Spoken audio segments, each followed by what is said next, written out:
Hello બાળકો, કેમ છો?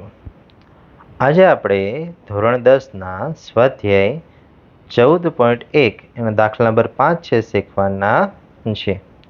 હવે એની અંદર રકમમાં કહે છે કે જો પી ઓફ એ બરાબર 0.05 હોય તો એ નહીંની સંભાવના, હવે એ નહીં એટલે તો કે પી ઓફ એ ડેશ એની સંભાવના છે એ શું થાય? એટલે કે અહીંયા ઘટના બને એની સંભાવના આપણને આપી છે કે ભાઈ ઘટના બને એની સંભાવના છે આપણને કહી છે કે 0.05 છે. તો ઘટના બને નહીં એની સંભાવના કેટલી છે એ આપણે શોધવાનું છે. એટલે અહીંયા ઉકેલમાં આપણે લખીએ. તો ઉકેલમાં જે પહેલા તો આપ્યું છે લખી નાખીએ ભાઈ પી ઓફ એ બરાબર 0.05 છે અને આપણે શોધવાનું શું છે તો કે પી ઓફ ઈ ડેશ અથવા તો ઈ બાર છે એ આપણે શોધવાનો છે. હવે જો અહીંયા ઘટના બને નહીંની જે સંભાવના છે તમે પી ઓફ ઈ ડેશ વડે પણ દર્શાવી શકો અને પી ઓફ ઈ બાર વડે પણ દર્શાવી શકો, પણ આપણે જ્યારે દાખલો ગણશું ત્યારે ડેશ વડે દર્શાવશું. બાર વડે તમારે દર્શાવવું હોય તો બાર વડે પણ દર્શાવી શકો છો. હવે અહીંયા એક નિયમ છે આપણે શરૂઆતમાં છે એ ભણી ગયા અથવા તો થિયરીમાં તમે સ્કૂલમાં ભણ્યા હશો કે કોઈ પણ ઘટના બને અને ઘટના બને નહીં બંનેની સંભાવનાનો જે સરવાળો છે એ હંમેશા એક થાય.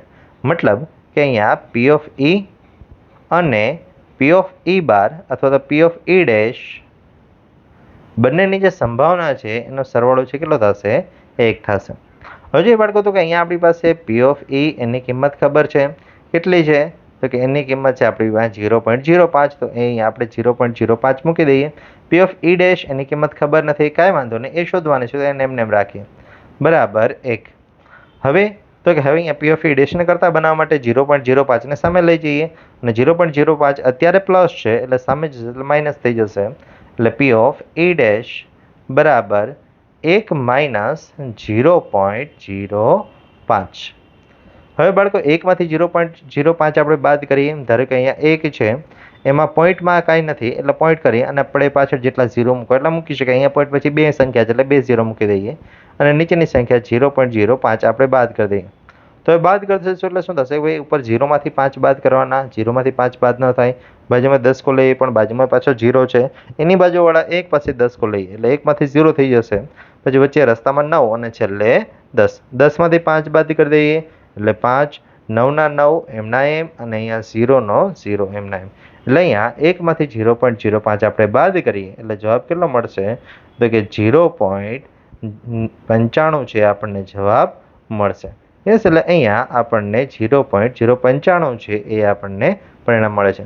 બરાબર, અહીંયા મેં તમને દેખાય એટલા માટે બાદબાકી છે અહીંયા સાઈડમાં કરી હતી, પણ તમારે છે એ પાકી બુકમાં જ્યારે લખતા હોય ત્યારે સાઈડમાં કરવાની નથી. ચાલો હવે આપણે અહીંયા છેલ્લા ઉકેલમાં લખીએ. તેથી એ નહીં તેની સંભાવના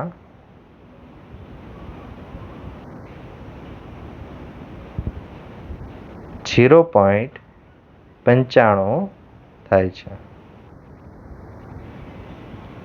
એટલે અહીંયા આપણો જે 5મો દાખલો છે એ પૂર્ણ થાય છે. ચલો, થેન્ક યુ બાળકો, મળીએ નેક્સ્ટ દાખલામાં.